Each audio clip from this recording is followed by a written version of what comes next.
The supervisor's whistle cut through the din of the Metropolitan Exchange Building like a blade through silk. 23 girls in identical navy skirts and white blouses snapped to attention behind their switchboards, hands folded, eyes forward. Margaret O'Brien felt the familiar knot in her stomach tighten as Mr. Cromwell's heavy footsteps approached her station. "Ladies, tonight we have distinguished visitors from the Public Service Commission," Cromwell announced, his voice carrying the authority of a man who had never doubted his place in the world. "They will be observing our operations to ensure we maintain the highest standards of efficiency and discretion." His pale eyes swept the room like searchlights. Any girl found gossiping about client conversations or failing to maintain proper protocol will be dismissed immediately and blacklisted from all telephone companies in the city. Margaret's fingers trembled slightly as she adjusted her headset. The metal was cold against her skin, a reminder of the thin line between employment and destitution that every girl in this room walked daily. She had worked the night shift for 8 months now, long enough to know that Mr. Cromwell's threats were never idle. Just last week, Sally Henderson had been escorted out for allegedly eavesdropping on a banker's conversation. No one had seen her since. The commission members filed in like undertakers in their dark suits, notebooks in hand, faces set in expressions of stern judgment. Margaret recognized the type from her father's union meetings, men who measured worth in productivity and saw workers as interchangeable parts in a great machine. She forced herself to look down at her switchboard, focusing on the familiar pattern of holes and cords that had become her lifeline in a city that chewed up Irish girls from Queens and spat out their bones. "Miss O'Brien," Cromwell's voice made her start. He stood directly behind her chair, close enough that she could smell his pomade and tobacco.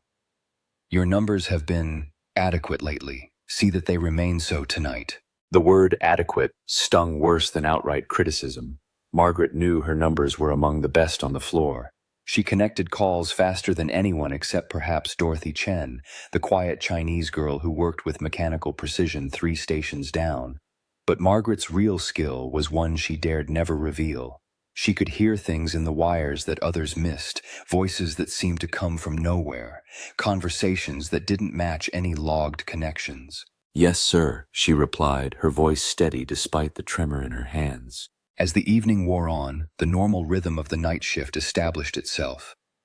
Margaret's fingers moved across the board with practiced efficiency. Jack into hole, confirmation of connection, polite disconnection when conversations ended. The commissioners wandered the floor like vultures, occasionally stopping to observe a particular operator, scribbling notes that would determine fates by morning. It was past 11 when Margaret first heard the anomalous voice that night. She had just disconnected Mr. Patterson from his broker when a faint conversation bled through the line. 2 men discussing something about shipments from the docks. Nothing unusual in that, except the connection showed completely dead on her board.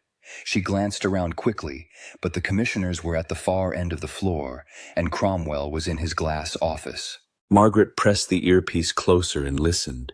The voices were clear now, one with a slight Brooklyn accent, the other with the cultured tones of Manhattan's upper class. They were talking about cargo manifests and payment schedules, their words crackling with the kind of nervous energy that suggested illegal business. "The Irish girl on the night shift," the cultured voice said suddenly, and Margaret's blood turned to ice water. "She's been listening longer than the others.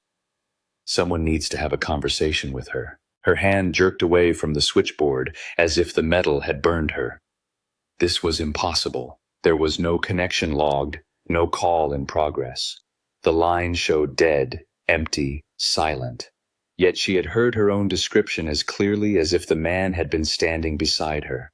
"Miss O'Brien," Cromwell's sharp voice made her jump so violently that she nearly knocked over her water glass. "Is there a problem with your equipment?" "No, sir," she managed, her throat dry. "Just a crossed wire. It's cleared now." He studied her face with the intensity of a hawk examining prey. Margaret forced herself to meet his gaze, knowing that any sign of nervousness would mark her for special attention. Behind him, one of the commissioners had noticed the exchange and was walking over with unhurried steps. "This young lady seems distressed," the commissioner observed, his voice carrying the flat authority of bureaucracy. "Perhaps the evening shift is too strenuous for her constitution." The insult was delivered with the casual cruelty of a man who had never worked a physical job in his life. Margaret felt heat rise in her cheeks, but she kept her voice level. "I'm perfectly fine, sir." The equipment occasionally picks up crossed signals from other exchanges. It's a known technical issue. It was a careful lie, one that used enough technical truth to sound plausible while concealing the impossible reality of what she had actually heard. Margaret had learned early in life that men like these respected confident explanations more than anxious apologies. Even from young women they fundamentally dismissed. Crossed signals, the commissioner repeated, making a note. And how frequently do these technical issues occur? The question was a trap, and Margaret knew it. Report too few incidents and she would seem to be lying about this one. Report too many and she would appear incompetent, or worse, deliberately listening to conversations she shouldn't hear.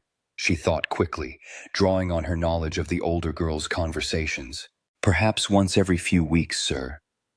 Usually late at night when atmospheric conditions affect the long-distance lines.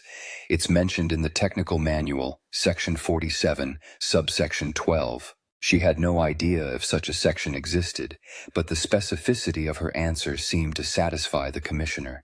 He made another note and moved on to interrogate Dorothy Chen about her connection speeds.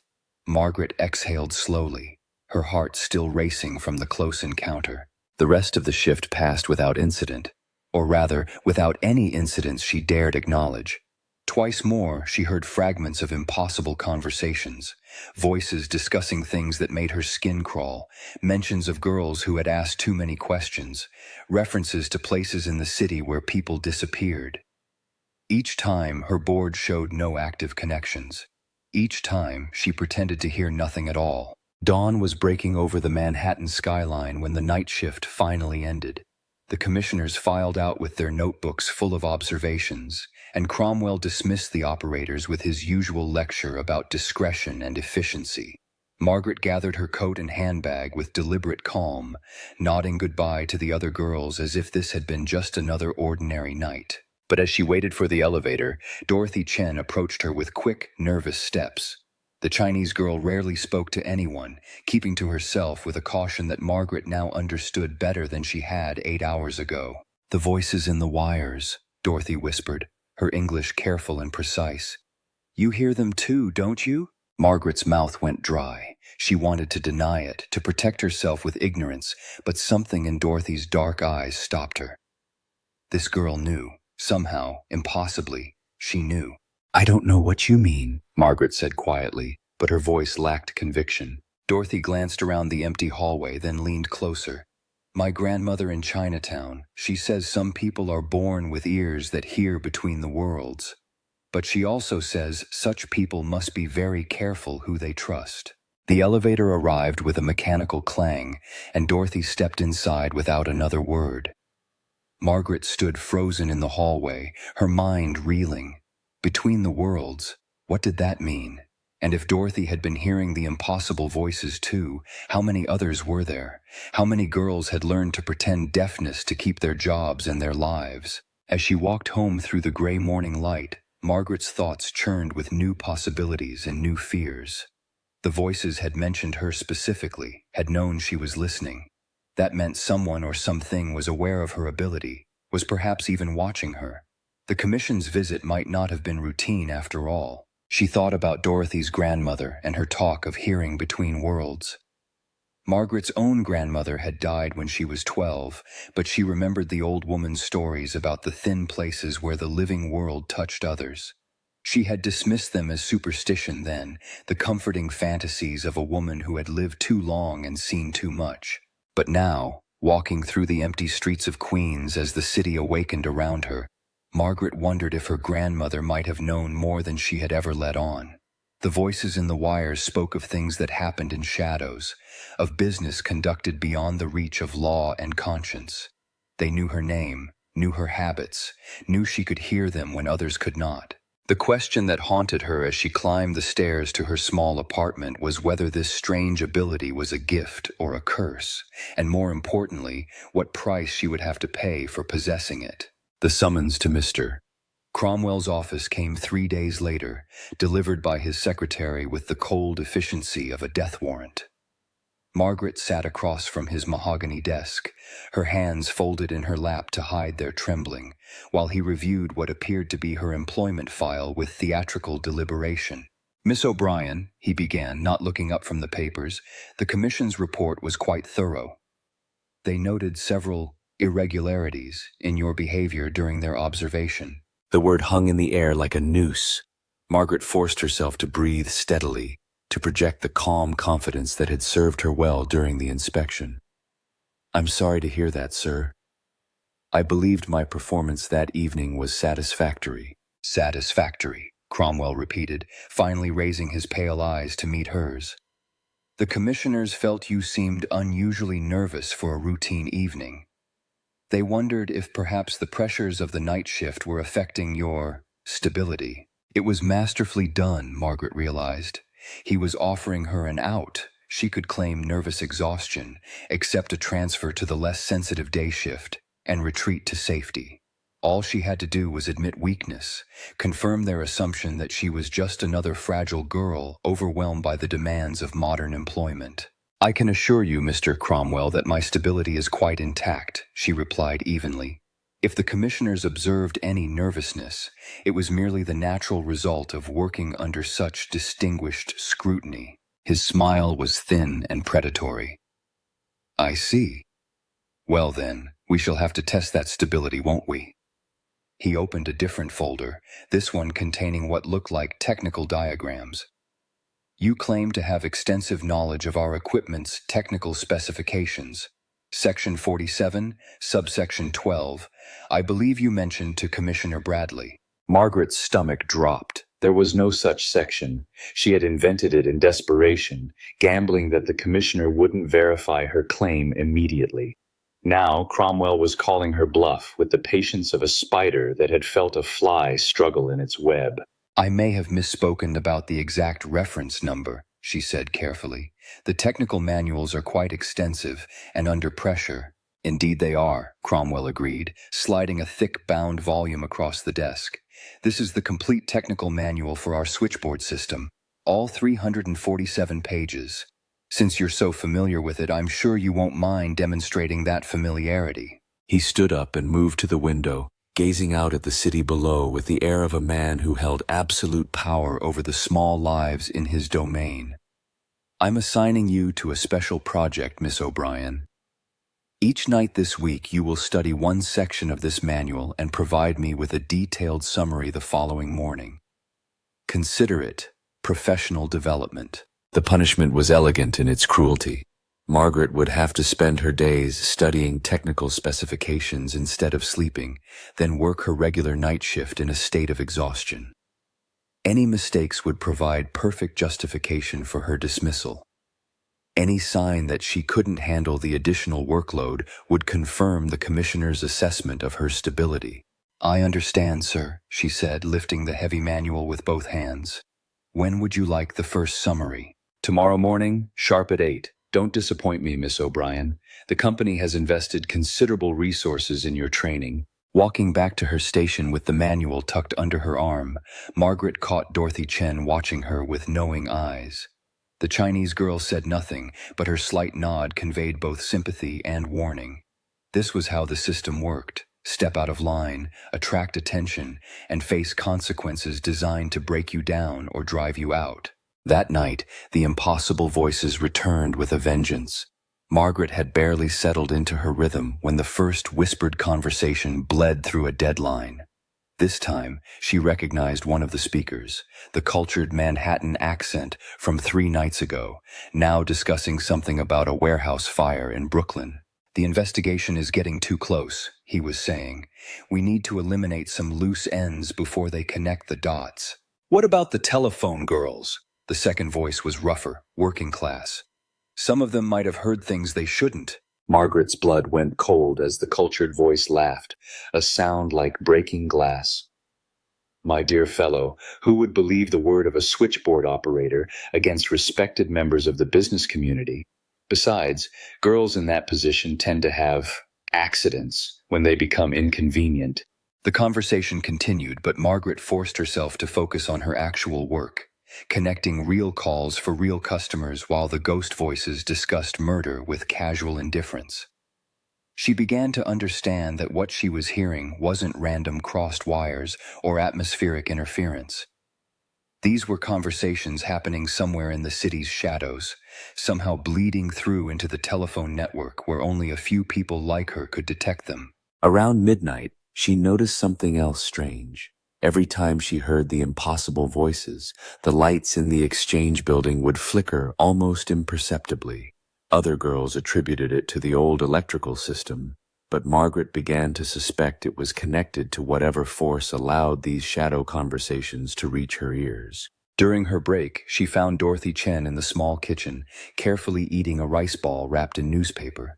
The Chinese girl looked up as Margaret entered, her expression cautious but not unfriendly. "The manual," Dorothy observed, nodding at the thick book Margaret still carried. "Cromwell's favorite punishment for girls who see too much." "How do you know that?" Margaret asked, taking a seat across from her. "Third girl this year," Dorothy replied quietly. "First was Helen McCarthy. Heard voices, got the manual treatment, lasted 2 weeks before she quit. Second was Sarah Goldman. Same thing, except she had a nervous breakdown during her third night of no sleep." Margaret felt a chill of recognition. She remembered both girls, had wondered why they'd left so suddenly.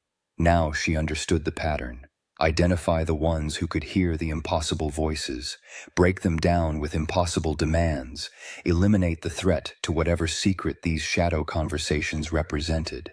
"What happened to them after they left?" she asked. Dorothy's dark eyes were unreadable. "Helen moved back to Boston. Sarah." She paused, choosing her words carefully. "Sarah had an accident with a subway train. Very tragic. The paper said she was distraught about losing her job." The implication hit Margaret like a physical blow. This wasn't just about employment, it was about survival. The voices in the wires represented something dangerous enough to kill for, and she had stumbled into the middle of it through no choice of her own. "Why are you telling me this?" Margaret whispered. "Because you're stronger than the others," Dorothy replied, wrapping up the remains of her meal with precise movements. "And because my grandmother says the darkness grows stronger when people face it alone." She stood to leave, then paused at the doorway. "The technical manual has some interesting sections if you know where to look. Page 212, subsection about emergency protocols. Read it carefully." That suggestion proved prophetic when Margaret finally made it home at dawn and cracked open the dreaded manual. Most of it was exactly what she'd expected: dry, technical specifications about voltage requirements and connection procedures. But page 212 contained something different. A detailed protocol for handling anomalous signal detection that read like it had been written by someone who understood exactly what she was experiencing. According to the manual, certain atmospheric conditions could cause cross-dimensional signal bleed that would be audible only to operators with enhanced sensitivity to electromagnetic variance.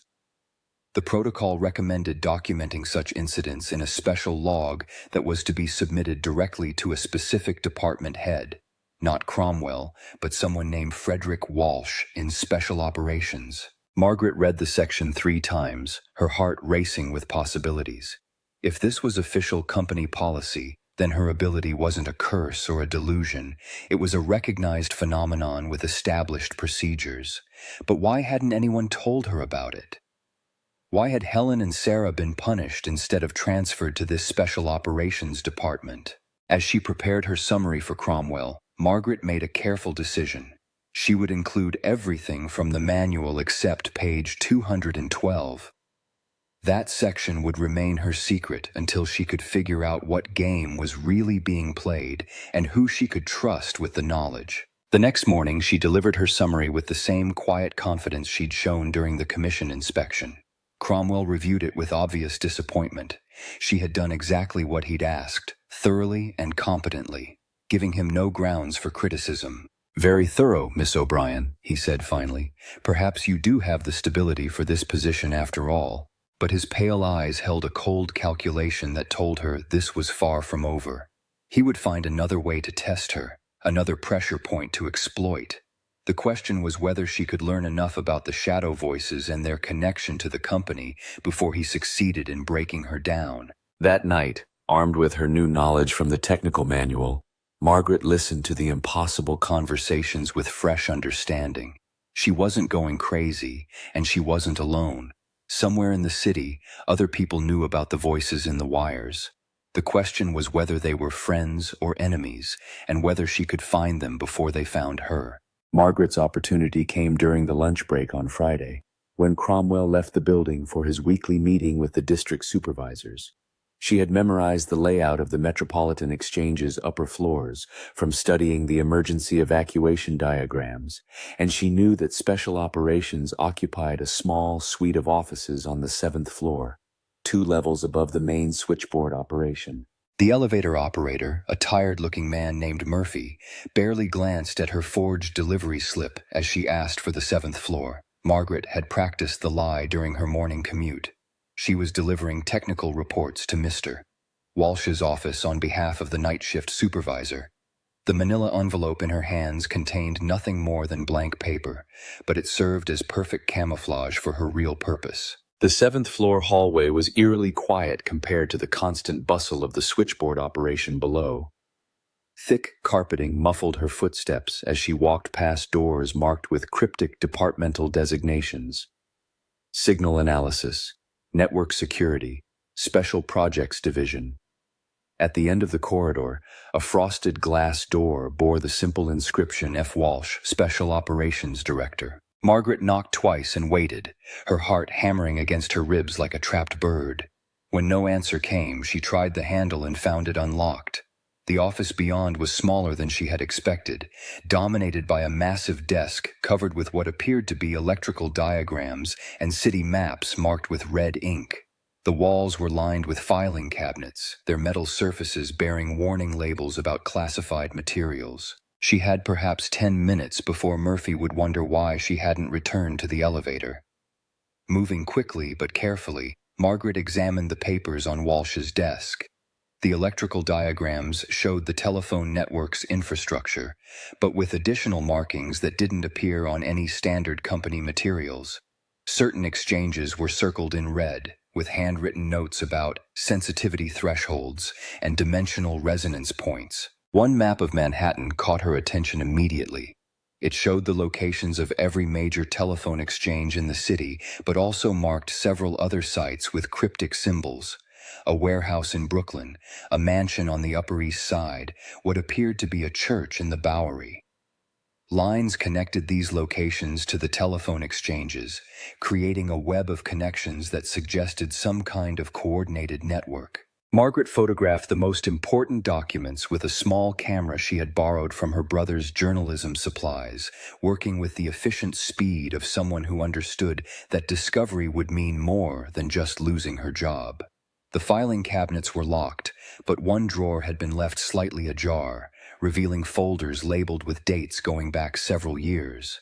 The folder marked with the current year's date contained personnel files, and Margaret's blood went cold as she recognized the names: Helen McCarthy, Sarah Goldman, and half a dozen other girls who had left the company under mysterious circumstances. Each file contained detailed psychological evaluations and something called sensitivity assessment reports that rated the subject's ability to detect what was euphemistically termed non-standard signal activity. Her own name appeared in the most recent report, dated just 3 days ago. According to the assessment, Margaret O'Brien showed exceptional sensitivity to dimensional bleed phenomena and was rated as a Priority 1 asset for potential recruitment or elimination. The clinical language made her skin crawl. She was being evaluated like a piece of equipment, useful or dangerous depending on the observer's objectives. A photograph clipped to her file showed her walking to work, taken without her knowledge from across the street. Someone had been watching her, documenting her movements, building a case for whatever decision would determine her fate. The realization that her privacy had been violated so thoroughly filled her with a cold rage that burned away her fear. The sound of footsteps in the hallway sent Margaret into motion, carefully replacing the files and moving toward the door with her fake delivery envelope held prominently. She opened the office door just as a tall man in an expensive suit rounded the corner, his pale gray eyes taking in her presence with sharp intelligence. "Miss O'Brien," he said, and his voice carried the cultured Manhattan accent she had heard in the impossible conversations. I don't believe we've been formally introduced. I'm Frederick Walsh." There was no point in pretending she belonged here. His tone made it clear that he knew exactly who she was and why she had come. Margaret lifted her chin and met his gaze with as much dignity as she could manage. "Mr. Walsh. I was looking for you, actually." "Were you indeed?" He stepped closer, and she caught the scent of expensive cologne and something else, the metallic smell of electrical equipment. "And what pressing business brings a night shift operator to my private office during working hours?" "I've been experiencing some technical difficulties," she replied, sticking as close to the truth as possible. "Crossed signals, phantom conversations. I found a reference to your department in the technical manual and thought you might be able to explain what's happening." Walsh's smile was thin and calculating, like a chess player who had just seen his opponent walk into a carefully prepared trap. "Ah, yes, the technical manual. Section 212, I believe. You're quite the thorough student, Miss O'Brien." He moved past her into his office, settling behind his desk with the easy confidence of a man in complete control of the situation. Margaret remained standing, unsure whether she was being invited to confess or being given an opportunity to prove her usefulness. "The phenomenon you've been experiencing," Walsh continued, opening a different file folder, "is quite rare. Perhaps 1 person in 10,000 has the sensitivity to detect what we call dimensional signal bleed. Conversations and communications that originate from, shall we say, parallel channels of reality." The casual way he discussed something so impossible made Margaret's head spin. "Parallel channels. Think of it as radio frequencies," he explained, pulling out a technical diagram. "Most people can only hear signals broadcast on standard wavelengths, but a few individuals, through some quirk of neurological structure, can detect transmissions from frequencies that exist, adjacent to our normal reality." Margaret studied his face, searching for signs of deception or madness, but found only the calm assurance of someone discussing established scientific fact. "And these adjacent realities contain people who know about our world." "More than know about it," Walsh replied. "They actively monitor it. Some are benign observers, others have more interventionist inclinations. The conversations you've been hearing represent communications between entities who have learned to manipulate our telephone network as a surveillance and coordination tool." The revelation hit her like a physical blow. The shadow voices weren't just discussing crimes in her reality. They were planning them, coordinating them from some impossible vantage point that allowed them to observe and influence events across dimensions. "Why are you telling me this?" she asked. Walsh leaned back in his chair, studying her with the intensity of an entomologist examining a particularly interesting specimen. "Because, Miss O'Brien, you have a choice to make. The standard protocol for individuals with your sensitivity is containment. We provide them with comfortable employment in isolated positions where their abilities can be monitored but not exploited by hostile forces." And the alternative? "Active recruitment," he replied. "Join Special Operations as a dimensional communications specialist. Help us monitor and counter the activities of entities who would use their knowledge of parallel realities to harm people in our world." Margaret thought about Helen McCarthy and Sarah Goldman, about the clinical assessments in her file, about the photograph taken without her knowledge. What happened to the other girls who showed this sensitivity? Helen chose containment and now works in our Albany facility, monitoring long-distance lines under controlled conditions, Walsh said smoothly. Unfortunately, Sarah attempted to share her experiences with a newspaper reporter. She had to be dealt with more definitively. The euphemism sent ice through Margaret's veins. "You killed her." I protected the operational security of an organization dedicated to defending this reality from forces you can barely comprehend, Walsh replied without a trace of remorse. Sarah's death was regrettable, but necessary. The question now is whether you'll make a similar mistake or demonstrate the wisdom to accept one of the alternatives I've offered. Margaret realized she was trapped in a conversation that would determine not just her future but her survival. Walsh wasn't offering her a choice. He was presenting her with different forms of imprisonment, some more comfortable than others. But the information she had gleaned from his files suggested there might be a third option he hadn't mentioned. If I joined Special Operations, she said carefully, what would my duties involve? Monitoring dimensional communications for intelligence about hostile activities, Walsh explained. Identifying other individuals with sensitivity like yours. Occasionally serving as a communications relay when we need to send messages through the dimensional channels ourselves. The last part caught her attention. If the company could send messages through the impossible network, that meant the communication flowed both ways. And if it flowed both ways, there might be opportunities for someone with her abilities to send unauthorized messages, to warn potential victims, to disrupt hostile plans, to turn the surveillance network against its operators. I accept, she said, extending her hand toward Walsh. When do I start? His handshake was firm and cold, like grasping a piece of metal that had been stored in winter air. Immediately. Report to me tomorrow night instead of to your regular station. And Miss O'Brien, I trust I don't need to explain the consequences of discussing this arrangement with anyone outside the department. Walking back to the elevator, Margaret felt the weight of her decisions settling around her like a heavy cloak. She had bought herself time and access to information, but at the cost of becoming part of the system that had killed Sarah Goldman and imprisoned Helen McCarthy. The question now was whether she could learn enough about the dimensional communications network to find a way to use it against Walsh and his organization before they decided she had outlived her usefulness. That night, working her last shift at the regular switchboard, Margaret listened to the impossible voices with new understanding. They weren't random transmissions from parallel realities. They were part of a coordinated intelligence network spanning multiple dimensions, and she was about to become both its observer and its unwilling servant. But knowledge, she reflected as she prepared to enter Walsh's shadow world, could be a weapon in the right hands. And she was determined to make sure her hands were the right ones. Margaret's first night in Special Operations began with a ritual she hadn't expected. Walsh led her to a basement room beneath the Metropolitan Exchange Building, where banks of specialized equipment hummed with electrical energy that made her teeth ache. The air tasted of copper and ozone, and strange harmonics seemed to whisper at the edges of hearing. Before you can work with dimensional communications, Walsh explained, adjusting dials on a complex console, you must be properly attuned to the network frequencies.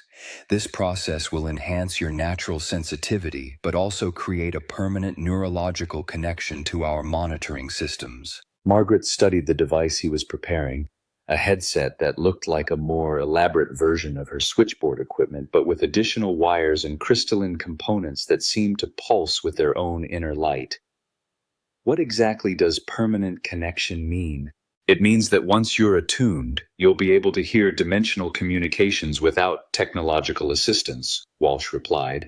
It also means that we'll be able to monitor your brain activity remotely, ensuring that you don't attempt to misuse your enhanced abilities. The threat was delivered with clinical precision, but Margaret had expected no less.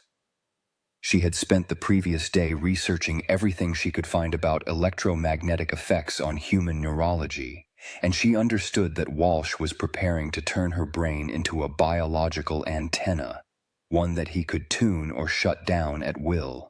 I understand, she said, settling into the chair and allowing him to position the device on her head. How long does the process take? Approximately 30 minutes for the initial attunement, Walsh replied, activating the machine.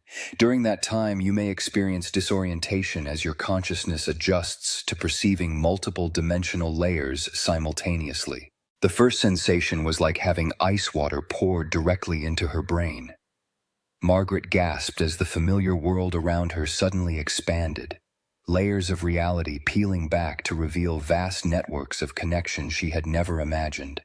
The impossible voices that had whispered through dead telephone lines were suddenly clear as normal conversation. Dozens of them speaking in overlapping streams of communication. She could see the speakers now, not physically, but as points of awareness distributed across what appeared to be multiple versions of New York City. Some versions were darker, their skies choked with industrial smoke and their streets patrolled by uniformed figures.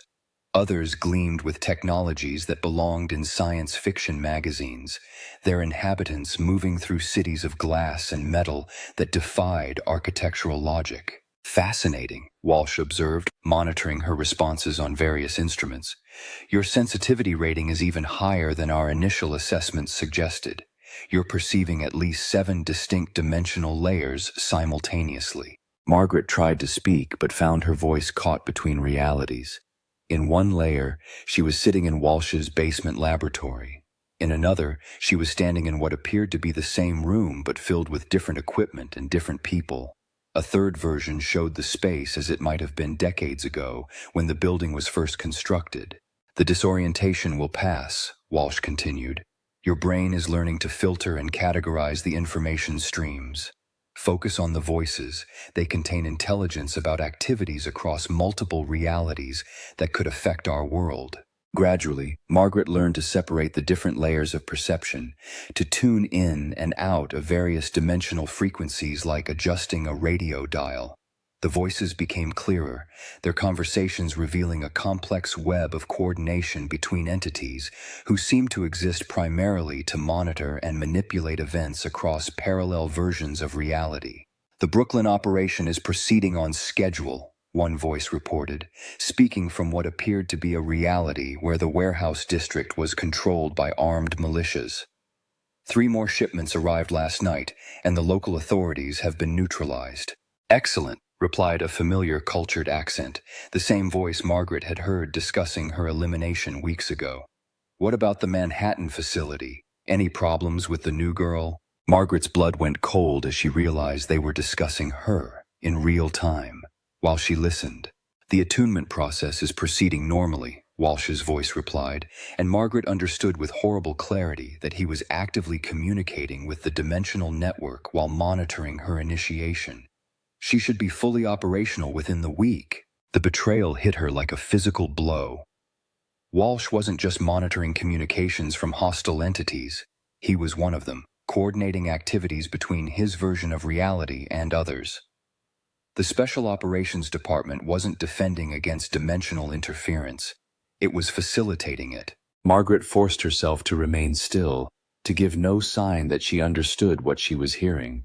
Through the enhanced perception granted by the attunement device, she could sense Walsh's attention focused on his instruments rather than her reactions. This might be her only opportunity to learn the full scope of the conspiracy before he realized how much she could perceive. Phase 3 implementation begins next month, the cultured voice continued. We'll need at least 6 more sensitives to manage the expanded communication requirements. How many candidates do you currently have under evaluation? 12 girls showing preliminary sensitivity, Walsh replied. We should be able to harvest at least half of them successfully. The others will require standard disposal protocols. Margaret bit her tongue to prevent herself from reacting to the casual discussion of murder. Through her enhanced perception, she could see the network's true structure. Dozens of facilities across multiple realities, all coordinating to implement some vast plan that required the systematic identification and exploitation of people like her. What about the resistance activities in the Bowery sector? Another voice asked, this one carrying a slight accent that might have been German. The local operatives report unusual interference with their surveillance equipment. We're aware of the situation, Walsh replied. There appears to be an organized group attempting to shield sensitive individuals from detection. We're implementing countermeasures. The mention of organized resistance sent a thrill of hope through Margaret's enhanced consciousness. If there were people actively working against Walsh's network, people who could shield sensitives from detection, then she might not be as trapped as she had believed. The Church of St. Bartholomew continues to be problematic, the German-accented voice continued. Their priest appears to have developed some form of dimensional shielding technology. Recommend immediate termination. Agreed, Walsh replied. Schedule the accident for next week. Make it look like a gas leak explosion. Margaret's enhanced perception allowed her to trace the conversation's origins to their sources across multiple realities, and what she saw made her stomach turn. The network wasn't just monitoring events, it was actively coordinating assassinations, industrial accidents, and other tragedies designed to eliminate anyone who posed a threat to their operations. The attunement process is nearly complete, Walsh announced, beginning to power down the machinery. In a moment, you'll return to normal consciousness, but retain the enhanced sensitivity permanently. Remember, Miss O'Brien, that everything you experience in this facility is classified at the highest levels of national security. As her awareness of the multiple dimensional layers began to fade, Margaret made a desperate decision. Using the last moments of her enhanced perception, she reached out through the network with all the mental force she could muster, broadcasting a single urgent message to any sensitives who might be listening. Church of St. Bartholomew. Bowery. They're planning to kill the priest. Gas leak explosion. Next week. The effort left her mentally exhausted, but she had managed to send the warning before Walsh's machinery could establish its permanent monitoring connection to her brain. Whether anyone had received the message, she couldn't tell, but she had done what she could. How do you feel? Walsh asked as the machine powered down and the crystalline components stopped pulsing. Different, Margaret replied honestly. I can still hear the voices, but they're clearer now. More organized. Excellent. That indicates successful integration with the network protocols. Walsh removed the headset and made notes on her chart. Tomorrow night, you'll begin your regular duties as a dimensional communications monitor. Report any unusual activity immediately. Margaret nodded agreement while her mind raced with possibilities. The permanent enhancement would make it harder to hide her thoughts from Walsh's monitoring systems, but it also gave her unprecedented access to the dimensional network's communications. If she could learn to use that access carefully, she might be able to gather evidence of the conspiracy and find a way to contact the resistance group operating from the Church of St. Bartholomew. Walking home through the pre-dawn darkness, Margaret tested her new abilities cautiously. The voices were indeed clearer now, and she could sense the vast scope of the network's activities across multiple versions of New York. But she could also detect something else. Faint signals that seemed to be encrypted or shielded in ways that made them difficult for the main network to intercept. Someone was using the same dimensional communication channels to coordinate resistance activities. The question was whether she could make contact with them before Walsh's monitoring systems detected her attempts at unauthorized communication. As she climbed the stairs to her apartment, Margaret caught a fragment of conversation that made her heart race with desperate hope. New girl at the Metropolitan Exchange has been compromised, a woman's voice reported through the dimensional static. But her warning about the priest got through. Someone's fighting back from inside their operation. The resistance knew about her. They were watching, waiting, perhaps even planning a rescue. Margaret fell asleep that morning with her mind buzzing with new possibilities and the first real hope she had felt since stumbling into Walsh's shadow world. But she also knew that her time was running out. Walsh's monitoring systems would soon detect any unauthorized use of her enhanced abilities, and when that happened, she would face the same fate as Sarah Goldman. The question was whether the resistance could reach her before Walsh decided she had outlived her usefulness. The explosion at the Church of St. Bartholomew never happened. Margaret learned this 3 days later when she detected Walsh's furious communications with his dimensional contacts, their carefully planned assassination disrupted by what he termed premature intelligence leakage. Her warning had gotten through, and someone had acted on it fast enough to prevent the priest's murder. We have a security breach in the Manhattan facility, Walsh reported during what he thought was a private communication session. Margaret sat at her new monitoring station, pretending to catalog routine dimensional chatter while actually eavesdropping on her supervisor's increasingly agitated conversations. The Saint. Bartholomew operation was compromised before implementation. Someone with network access is feeding information to the resistance. Run a full neurological audit on all enhanced personnel, came the reply from the cultured voice that Margaret had learned belonged to someone called the coordinator. Any unauthorized transmissions will show up as anomalous brainwave patterns during deep scan procedures. Margaret's blood went cold. A neurological audit would reveal her warning transmission immediately, and Walsh would have all the justification he needed to implement what he euphemistically called disposal protocols. She had perhaps hours before the scanning equipment arrived from whatever dimensional facility supplied such technology. That evening, as she prepared to leave the building after her shift, Margaret found Dorothy Chen waiting by the employee entrance. The Chinese girl's presence seemed casual enough. Many workers gathered here to wait for buses or streetcars, but her eyes held a message of urgent importance. "My grandmother would like to meet you," Dorothy said quietly as they walked toward the bus stop together.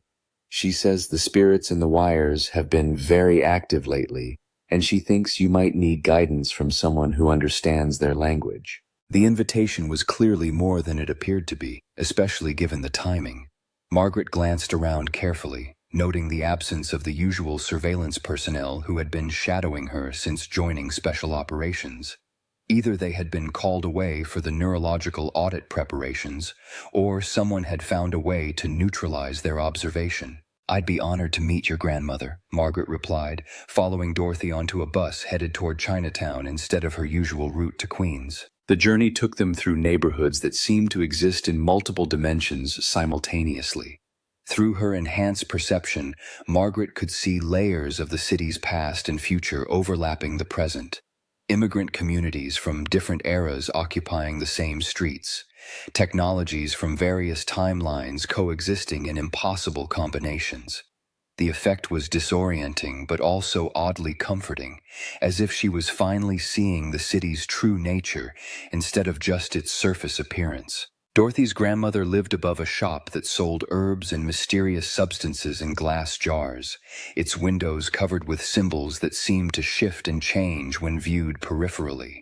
The old woman who answered their knock was tiny, but radiated an authority that reminded Margaret of her own grandmother's presence during thunderstorms, calm certainty in the face of forces that could destroy lesser souls. "You are the girl who hears between the worlds," she said, in accented but precise English, studying Margaret with eyes that seemed far older than her wrinkled face. "My granddaughter tells me you have been caught in the web of those who would use such gifts for evil purposes." Margaret found herself nodding, though she hadn't consciously decided to confirm Dorothy's assessment. There was something about the old woman's presence that made deception seem both impossible and unnecessary.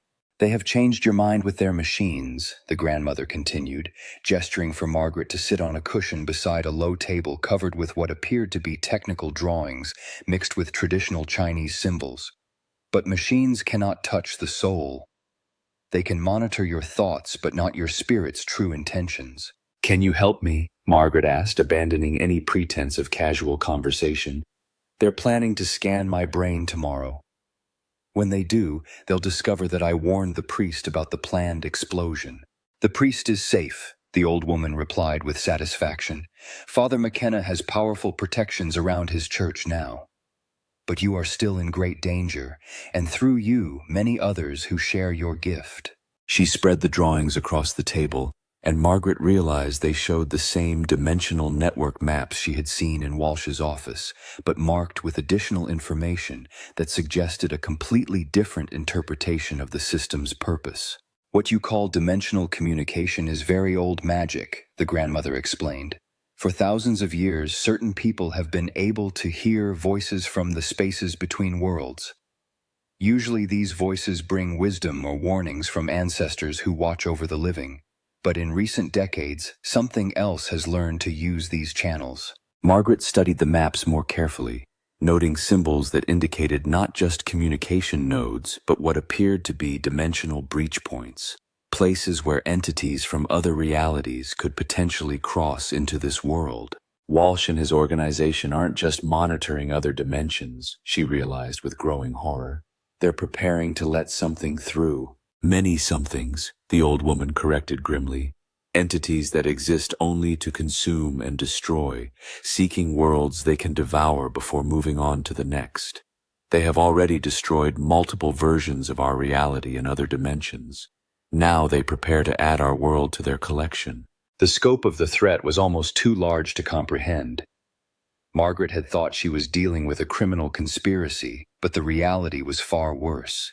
An invasion from beyond reality itself, facilitated by human collaborators who had been promised survival in exchange for their cooperation. But there is hope, Dorothy's grandmother continued, pulling out a different set of drawings. Others with your gift have learned to shield their thoughts from the machines, to communicate through channels the invaders cannot monitor.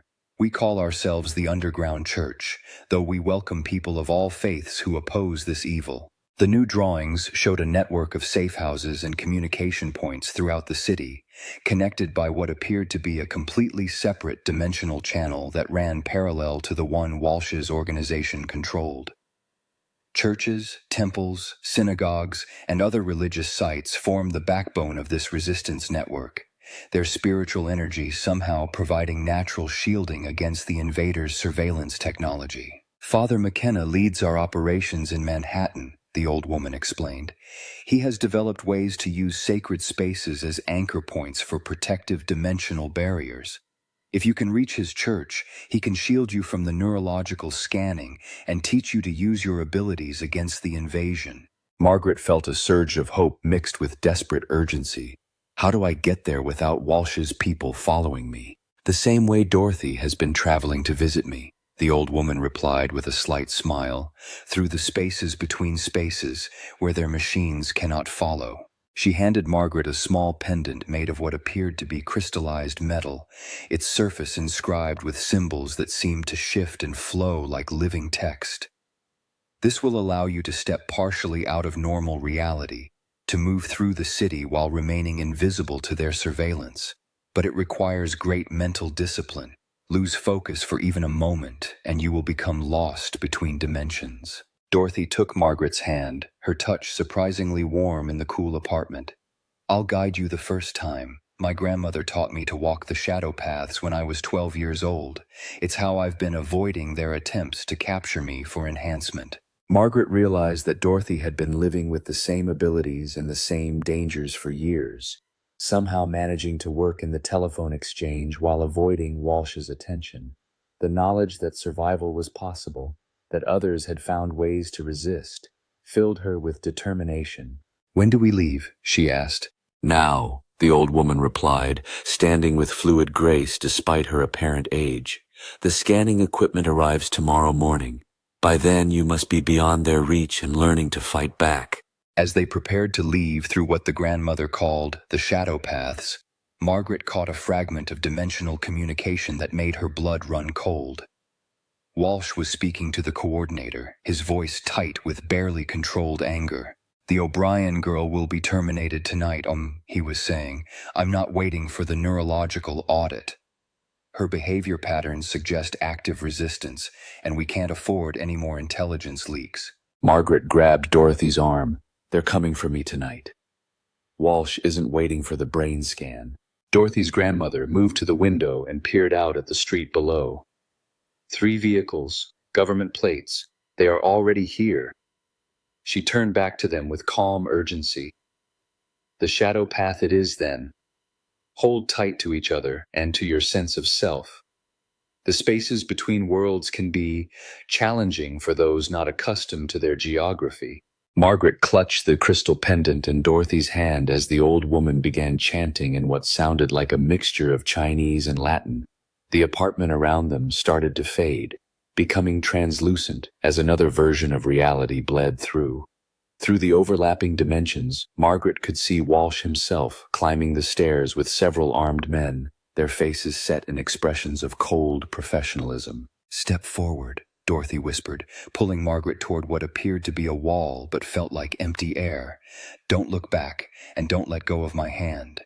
The church is only 6 blocks away through the shadow paths, but those blocks exist in 17 different dimensions.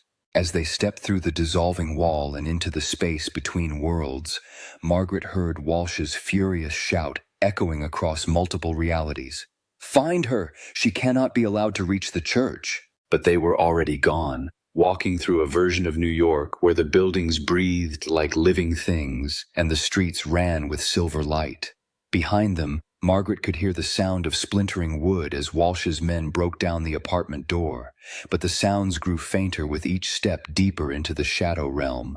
The underground church was calling, and Margaret was finally answering. Father McKenna was nothing like Margaret had expected. Instead of the frail, elderly priest she had imagined, she found a man in his 30s with calloused hands and eyes that held the steady calm of someone who had looked into impossible darkness and chosen to fight it. His church occupied a space that existed in multiple dimensions simultaneously, its Gothic architecture serving as anchor points for barriers that kept Walsh's surveillance technology at bay. "Miss O'Brien," he said, greeting her in the sanctuary where stained glass windows showed scenes that shifted between biblical imagery and what appeared to be battles against entities that defied earthly description. "Dorothy's grandmother sent word that you've been compromised. We don't have much time before they trace your dimensional signature to this location." Margaret sank into a wooden pew, exhaustion from the journey through the shadow paths mixing with the overwhelming relief of finding sanctuary. "How many others are there?" "People with abilities like mine who've escaped Walsh's network." 47 confirmed sensitives currently under our protection, Father McKenna replied, settling beside her with the easy manner of someone accustomed to counseling people in crisis. "Another 130 individuals with lesser abilities who help maintain our communication networks and safe houses. We've been building this resistance for 8 years, ever since we first discovered what Walsh's organization was really preparing for." Through her enhanced perception, Margaret could sense the church's protective barriers, layers of spiritual energy that seemed to function like dimensional static, jamming the frequencies that Walsh's technology used to monitor sensitive individuals. It was ingenious, using humanity's oldest defense against supernatural threats to counter invasion from parallel realities. "What exactly are they preparing for?" she asked. "The old woman mentioned entities that consume entire worlds, but I still don't understand how Walsh's network facilitates that." Father McKenna stood and walked to a map of Manhattan that covered most of one wall, its surface marked with symbols that indicated both Walsh's facilities and the Resistance's safe houses. "The entities exist primarily in dimensions where physical matter is more flexible than in our reality. They can't cross over directly because our universe's physical laws are too rigid for them to maintain coherence." He pointed to several locations marked in red, all major telephone exchanges and communication hubs throughout the city. "But they can influence our reality indirectly, by coordinating human collaborators who weaken the dimensional barriers at specific points." Walsh's network has been systematically identifying these weak points and installing equipment that creates what amount to doorways between worlds. Margaret studied the map with growing horror. The pattern was clear once explained, a carefully planned network of breach points that would allow the entities to enter simultaneously at dozens of locations throughout the city. "How many people would die if they succeed?" "All of them," Father McKenna replied with quiet certainty. "These entities don't just kill, they absorb the life force of entire realities, leaving behind empty shells of dead matter. We've observed the aftermath in parallel dimensions where they've already succeeded. The worlds they've consumed are uninhabitable by any definition." The scope of the threat made Margaret feel simultaneously insignificant and uniquely important. Her ability to hear dimensional communications had accidentally revealed a conspiracy that threatened the existence of everyone she had ever known or loved. The weight of that knowledge was almost crushing. "What can we do to stop them?" she asked. "Until now, very little," Father McKenna admitted. "We've been limited to defensive measures, shielding sensitives from recruitment, disrupting individual operations like the planned assassination at my church. But your escape from Walsh's facility has given us something we've never had before. He pulled out a folder containing what appeared to be technical schematics mixed with religious texts. You were successfully enhanced with their neurological attunement technology before escaping. That means you have direct access to their primary communication network, but protected by our dimensional shielding. Margaret began to understand the implications. I could send false information through their network, disrupt their coordination. More than that, Father McKenna said, his eyes lighting with something that might have been divine inspiration. Tomorrow night is the new moon, the optimal time for their dimensional breach attempt according to our intelligence. They'll be conducting final coordination communications across all realities simultaneously. He opened the folder to reveal detailed diagrams of the dimensional communication network structure. If someone with your enhanced abilities could access their primary coordination channel during that window and introduce what we call a feedback loop, essentially turning their own network against itself, the resulting dimensional cascade would destroy their ability to coordinate the invasion indefinitely. Margaret studied the technical specifications, her enhanced perception, allowing her to understand the complex interactions between different reality layers. The plan was elegant in its simplicity. Use Walsh's own technology to create a resonance pattern that would shatter the communication links between dimensions, leaving the entities unable to coordinate their breach attempts. What's the catch? She asked, because there was always a catch with plans that seemed too good to be true. The feedback loop requires someone to maintain it manually from inside their primary facility, Father McKenna replied quietly. The person operating the system during the cascade would be at ground zero of a dimensional implosion. Survival is unlikely. The silence stretched between them like a bridge over an abyss. Margaret thought about her small apartment in Queens, her job at the telephone exchange, her simple dreams of someday marrying a good man and raising children in a better neighborhood. All of it would be meaningless if Walsh's masters succeeded in their invasion. How do I get back into their facility? She asked. Father McKenna smiled with the expression of someone who had hoped for exactly that response. We've been working on a plan for that. Dorothy volunteered to be captured during a staged resistance operation. Once she's in their custody, she'll create a distraction that allows you to infiltrate the building through their dimensional communication systems. The plan was audacious and terrifying, requiring precise timing and perfect execution. Margaret would have to return to the Metropolitan Exchange Building, access the Special Operations Facility, and operate Walsh's own equipment against him while Dorothy risked her life to provide cover. When do we begin? Margaret asked. Now, Father McKenna replied, checking his watch. Dorothy is already in position. The stage capture happens in 30 minutes, which gives us just enough time to teach you the feedback loop procedure. The next few hours passed in a blur of technical training and spiritual preparation. Margaret learned to manipulate the dimensional communication equipment with the precision of a surgeon, while Father McKenna explained the religious significance of what she was attempting. A modern version of humanity's eternal struggle against forces that sought to destroy rather than create. As dawn approached, Margaret found herself back in the basement of the Metropolitan Exchange Building, having infiltrated through dimensional pathways that bypassed all physical security.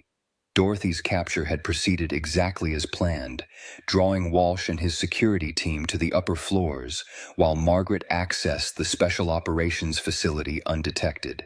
The equipment hummed around her with malevolent energy, its crystalline components pulsing in rhythm with communications from dozens of parallel realities. Through her enhanced perception, Margaret could sense the entities gathering at breach points across multiple dimensions, preparing for their coordinated invasion. She activated the feedback loop procedure with steady hands, watching as the dimensional communication network began to resonate with increasingly unstable energy patterns. Across the city, Walsh's breach points would be experiencing catastrophic system failures as the resonance cascade built toward its climax.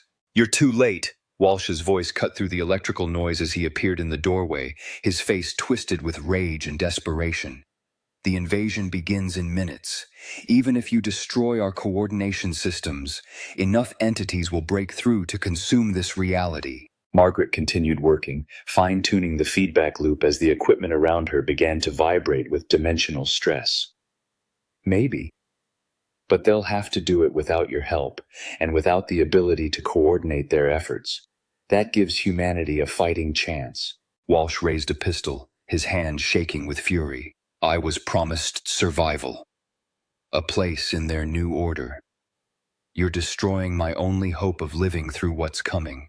You never had a place in their new order, Margaret replied, making final adjustments to the resonance pattern.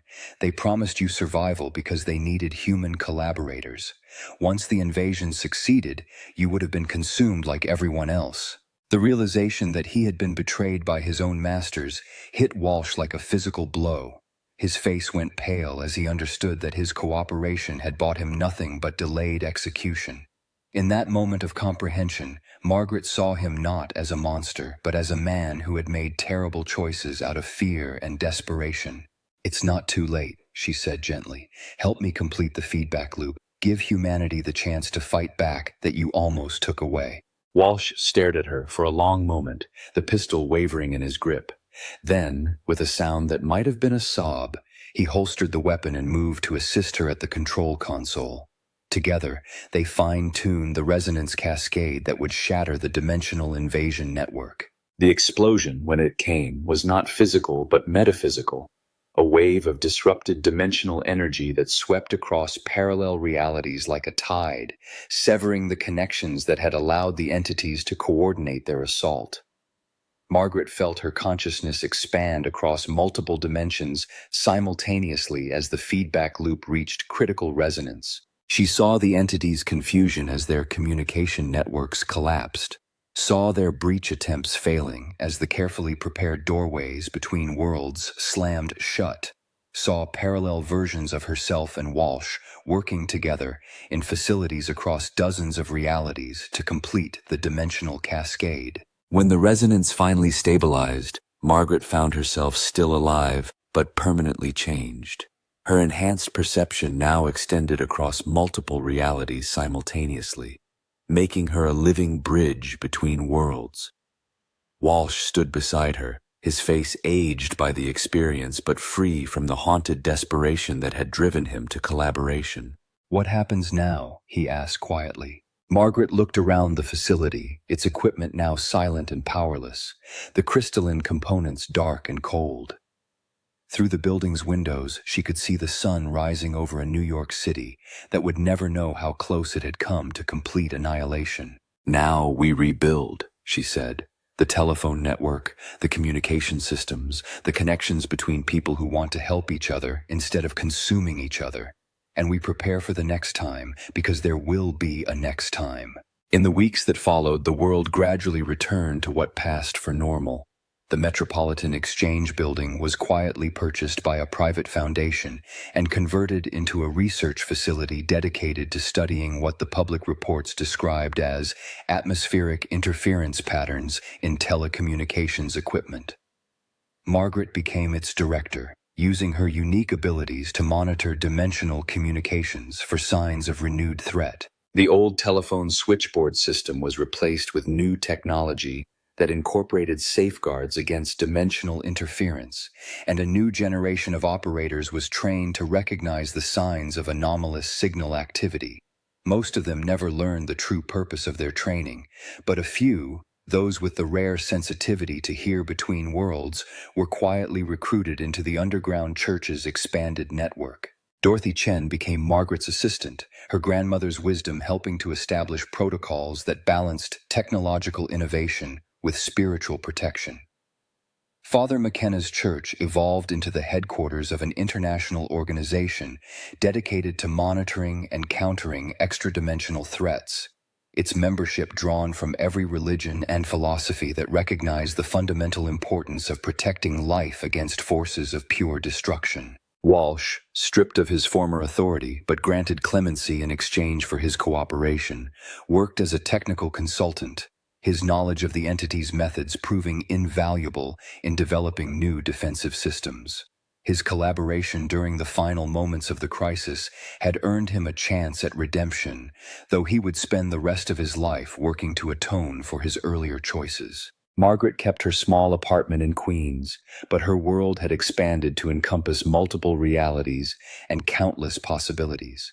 Sometimes, late at night when the dimensional barriers were thin, she could hear voices from parallel versions of herself, some who had failed to stop the invasion, others who had never faced the threat at all, a few who had found different solutions to the same fundamental problem. The voices no longer frightened her. They were reminders that every choice mattered, that individual courage could alter the fate of entire realities, and that even in the face of impossible odds, hope was never truly lost.